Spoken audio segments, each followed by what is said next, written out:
श्राद्ध तर्पण का प्रयोजन।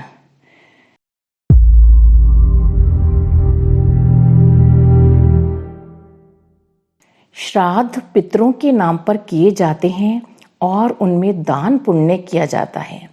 इस निमित्त उनके साथ तर्पण, पिंडदान आदि कर्मकांड भी जोड़ दिए गए हैं।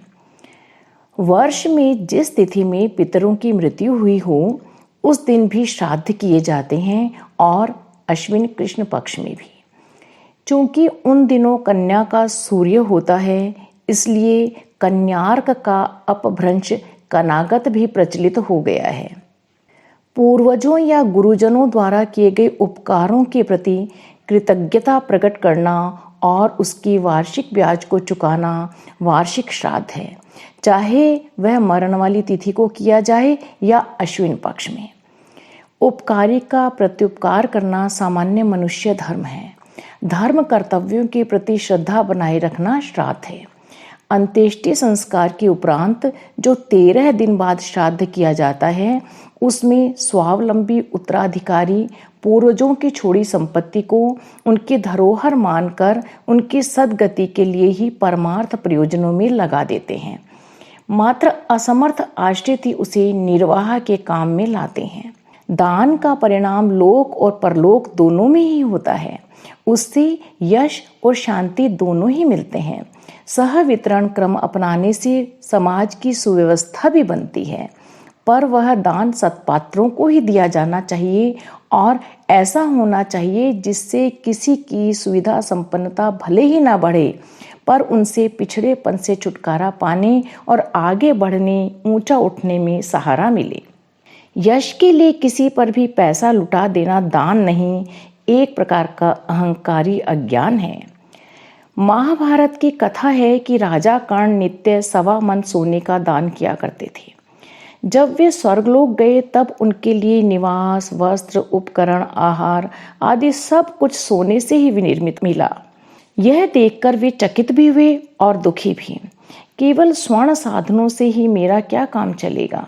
देवदूतों ने कहा, जो आपने दिया है वही तो आपको मिलेगा। कर्ण को अपनी भूल प्रतीत हुई। उन्होंने धरती पर 1 महीने के लिए लौटने की इच्छा प्रकट की। धर्मराज ने वह अनुरोध स्वीकार कर लिया। वापस आते ही उन्होंने ज्ञान दान और अन्न दान के लिए अधिकारी पात्र तलाश किए और अपने कृत्य का सदुपयोग माना। अवधि पूरी करके वे फिर स्वर्ग गए तो जीवनोपयोगी सभी सामग्री उन्हें उपलब्ध हुई। आत्मिक प्रगति के लिए सबसे महत्वपूर्ण तथ्य है श्रद्धा। श्रद्धा में शक्ति भी है। वह पत्थर को देवता बना देती है और मनुष्य को नर से नारायण स्तर तक उठा ले जाती है। किंतु श्रद्धा मात्र चिंतन या कल्पना का नाम नहीं है, उसका प्रत्यक्ष प्रमाण भी होना चाहिए। यह उदारता, सेवा, सहायता, करुणा आदि के रूप में ही हो सकती है।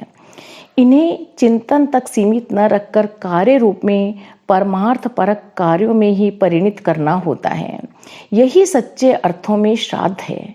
उपकारी के प्रति कृतज्ञता का, प्रत्युपकार का भाव रखना भावना क्षेत्र की पवित्रता एवं उत्कृष्टता का प्राणवान चिन्ह है। इसके लिए धन दान आवश्यक नहीं। समय, धन, श्रमदान, भावदान भी असमर्थता की स्थिति में इसी प्रयोजन की पूर्ति करते हैं।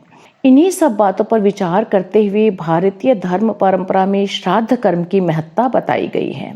सत्पात्र न मिलने पर या अपनी आर्थिक स्थिति अच्छी न होने की स्थिति में इसे जलांजलि देकर तर्पण के रूप में भी संपन्न किया जा सकता है।